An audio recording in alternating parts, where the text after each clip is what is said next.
The European Parliament is set to vote this week on a resolution condemning Russia's detention of Ukrainian civilians. It's not known how many civilians are being held in prisons and special camps.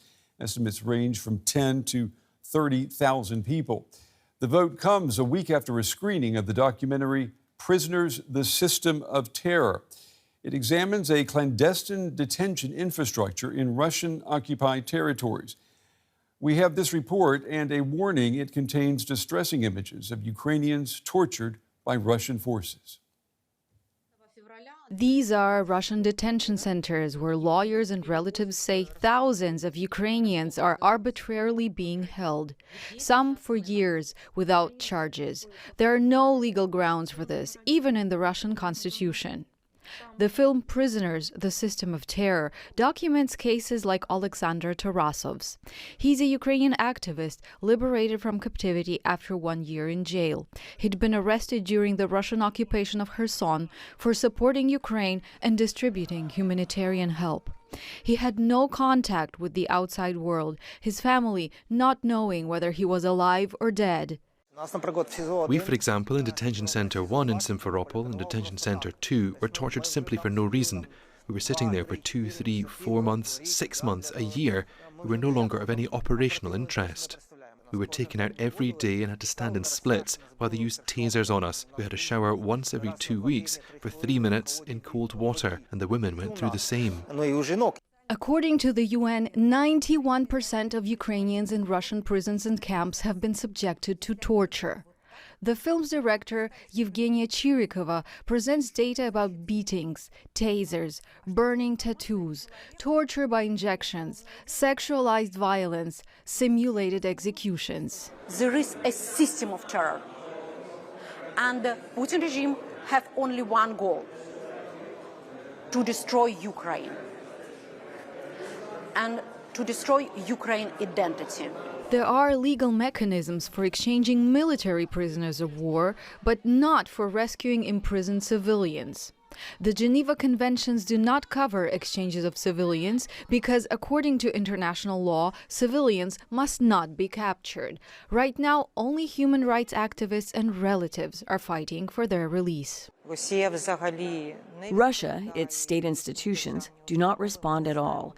We do not know where many of the civilians are, what condition they're in, what's happening to them. That is, they're incommunicado.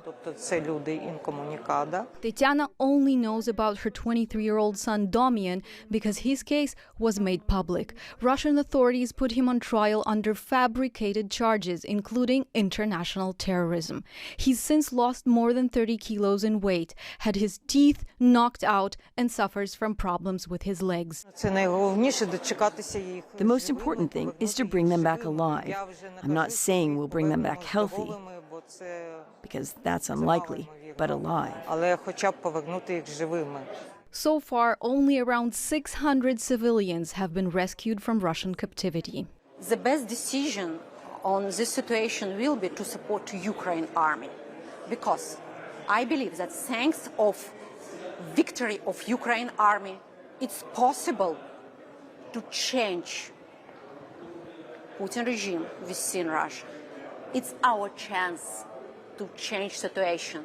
Now relatives and activists are hoping the European Parliament will help, but it's unclear how much it can do. Rasa Jukneviciene is a Christian Democrat member of the European Parliament from Lithuania. Ms. Jukneviciene, it's good to have you with us. Let me ask you, what specific measures does your resolution call for beyond condemnation? Look, since this large-scale war started in 2022, European Parliament became like a leading institution in European Union to organize, to found, to implement also, and to push other institutions, especially for the support, help Ukraine, to help understand the people in different member states. But this time, this resolution, I think the first time will be when situation of illegally detained civilians will be mentioned, and it is in the title of the resolution.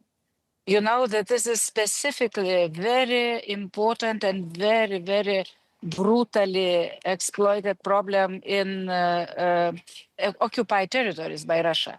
For those who say that, oh, look, Ukraine can give up with some territories, they have to think about the people live there. And, you know, in this resolution, we will mention and also the names of especially brutally killed people, like, for example, Victoria Roshina, 27 years old journalist. Her body in April was back to Ukraine from the prison in Russia in pieces, I would say, or without the pieces of her body. So its brutality is so high level. We don't know many cases. Maybe thousands of people are lost. We don't know where they are and where they are imprisoned. Let me ask you, unlike prisoners of war, there's no formal process for negotiating civilian exchanges. How can the European Union push for the release of these unlawfully held Ukrainian civilians? Of course, generally speaking, first of all, we have to help Ukraine to win this war, not to allow to occupy new territories and to liberate the territories Russia already occupied. This is a more general way how to solve this problem. I don't see any other options. But of course, to push Russians to some states, more powerful states like the United States, they have some contacts with the Russian authorities. They are negotiating on war prisoners. So it's not about negotiations, it's just a call to release them. All of them are illegally taken, so it's no other way. What about efforts in the European Union to document and prosecute these abuses as war crimes, for example? Can you tell us, I mean, are there efforts now to make that happen? Of course, you mentioned very important another one option. It already was started with the European Court, but on deported children.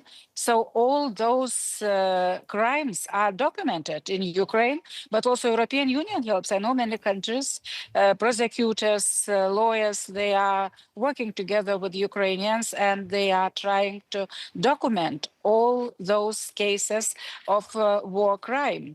It is a war crime, and punishment of those who are responsible is utmost important. So that's why tribunal also it's not easy process, but it's already on the way to help to establish the special tribunal on those war crimes and crime of aggression of the top leaders of Russian Federation, because those who are killing, those who are torturing people, so it's not Putin is doing himself, but he is responsible for those atrocities mainly. Do you know, would the European Union, would it consider sanctions or visa bans targeting the people involved in the administration of detention centers or judicial systems that are complicit in these abuses? So some of them they already are under sanctions, but I think we have to do more. Everyone have to be punished and under the sanctions. Every single Russian citizen of Russian Federation, or in this resolution, by the way, we are mentioning other nations. Some people from Cuba are fighting there against Ukraine. People from North Korea, we know about that. So all of them have to get punishment.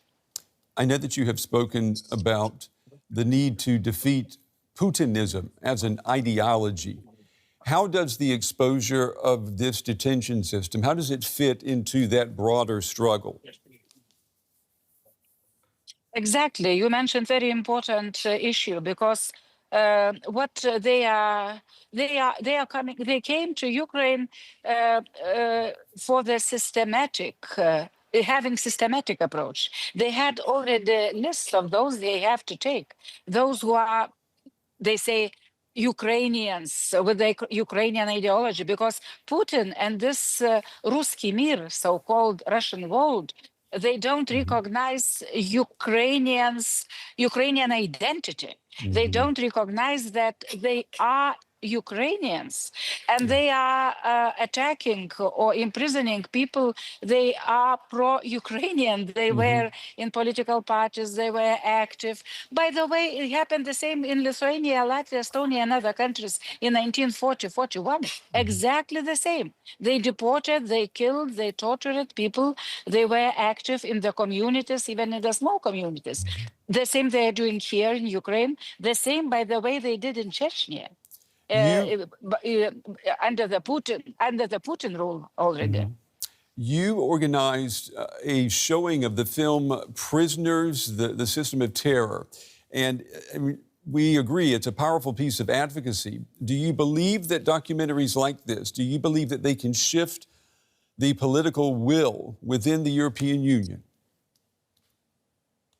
Step by step.